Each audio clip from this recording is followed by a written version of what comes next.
ξεκινήσουμε σχετικά με τα όσα συμβαίνουν στη Γάζα. Έχουν έλθει 2 ψηφίσματα και ένα ενημερωτικό έγγραφο της συναδέλφου της κυρίας Λίνας Ανδρουλάκη από τη Λαϊκή Συσπήρωση. Θα ήθελα, αν υπάρχει κάποιος εκπρόσωπος της Νέας Αριστεράς, να διαβάζει το ψήφισμα το οποίο έστειλε. Κύριε Κλάδο, εσείς είστε από τη Νέα Αριστερά. Αν θέλετε να αναγνώσετε το ψήφισμα το οποίο καταθέσατε. Πείτε παρακαλώ ονοματεπώνυμο. Μιχάλης Κλάδος λέγομαι, εκπροσωπώ εδώ τώρα τη Νέα Αριστερά Ηρακλείου. Έχουμε καταθέσει ένα ψήφισμα. Προσδοκούμε από το Δημοτικό Συμβούλιο του Δημοκρατικού Ηρακλείου να εκδοθεί ένα ψήφισμα που θα δείχνει το ενδιαφέρον και τη στάση του δημοκρατικού λαού του Ηρακλείου όπως θα εκφράσετε από το Δημοτικό του Συμβούλιο. Το Δημοτικό Συμβούλιο καταγγέλει με τον πιο κατηγορηματικό τρόπο τη γενοκτονία του Παλαιστινιακού λαού από την κυβέρνηση του Ισραήλ. Εδώ και 19 μήνες συνεχίζονται με ολοένα μεγαλύτερη ένταση οι στρατιωτικές επιχειρήσεις στη λωρίδα της Γάζας με μοναδικό σκοπό τον πλήρη εκτοπισμό ή την εξόντωση του Παλαιστινιακού πληθυσμού.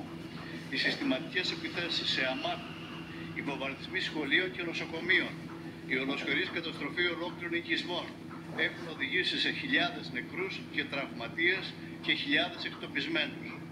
Στο πλαίσιο αυτό το Ισραήλ έχει δημιουργήσει συνθήκες ανθρωπιστικής κρίσης, καθώς από τη 2η Μαρτίου παρεμποδίζει με κάθε τρόπο την πρόσβαση των Παλαιστινίων σε νερό, τροφή και φάρμακα. Ο ΟΗΕ έχει προειδοποιήσει πως χιλιάδες βρέφη και παιδιά κινδυνεύουν άμεσα με θάνατο λόγω υποσιτισμού και έλλειψη φαρμακευτικής περίθαλψης.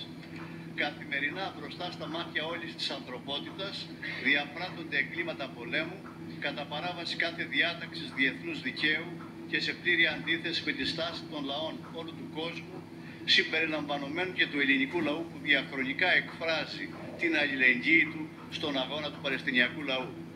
Παρά τα αυτά, η ελληνική κυβέρνηση, σε αντίθεση με το λαϊκό αίσθημα και τους δεσμούς αλληλεγγύης που έχουν αναπτυχθεί με τον Παλαιστινιακό λαό, συνεχίζει να στηρίζει και να δικαιολογεί το κράτος του Ισραήλ και τα αποτρόπαια εγκλήματα που διαπράττει.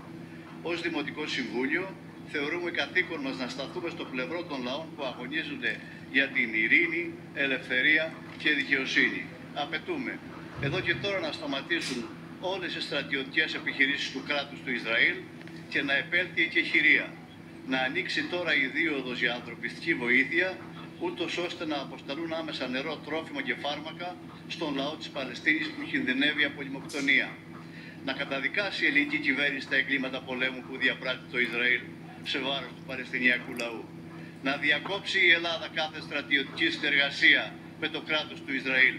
Να διακοπεί άμεσα η χρήση των στρατιωτικών υποδομών της Κρήτης με επιχειρήσεις που συνδέονται με το Ισραηλινό καθεστώς. Κύριε Πρόεδρε, μπορώ να πω 2 λόγια παραπέρα? 2 λεπτά. Όχι περισσότερα παρακαλώ. Όχι περισσότερα. Αυτά που γράφει το ψήφισμα έχουν αποφασιστεί από κυβερνήσεις σε όλο τον κόσμο και από τις ευρωπαϊκές κυβερνήσεις. Αυτές τις αποφάσεις που η δική μας κυβέρνηση δεν έχει υπογράψει. Πόσο μάλλον από τους λαούς οι οποίοι καταδικάζουν αυτό που βλέπουμε μπροστά στα μάτια μας. Υπάρχει κι άλλος τρόπος να κλείσουμε τις πόρτες και τα μάτια μας. Αλλά το Τελ Αβίβ απέχει λιγότερο από τα βόρεια σύνορά μας. Και δεν μπορούμε να κλείσουμε τα μάτια. Αυτό που γίνεται τώρα πρέπει να σταματήσει. Μπορεί να σταματήσει μέσα από το Ισραήλ. Αλλά όλη η γειτονιά αυτής της χώρας θα πρέπει να εκδηλώσει την αντίθεσή της σε αυτό το έγκλημα, αυτή την γενοκτονία. Αλλιώς θα μείνουν να κάνουν κουμάντο τα χεράκια και οι φασίστες σε αυτό το λαό που πολύ δύσκολα μπορεί να αντιδρά και όμως το βλέπουμε και αυτό να αντιδρά, τους Ισραηλινούς απέναντι σε αυτή τη γενοκτονία. Ας πάρουμε μια απόφαση. Κάποτε στις εισόδους αυτής της πόλης καλωσορίζαμε τους άλλους πολίτες, το Δημοκρατικό Ηράκλειο σας καλωσορίζει. Ας τολμήσουμε να πάρουμε την αυτονόητη απόφαση. Ευχαριστώ. Εμείς ευχαριστούμε κύριε Κλάδο.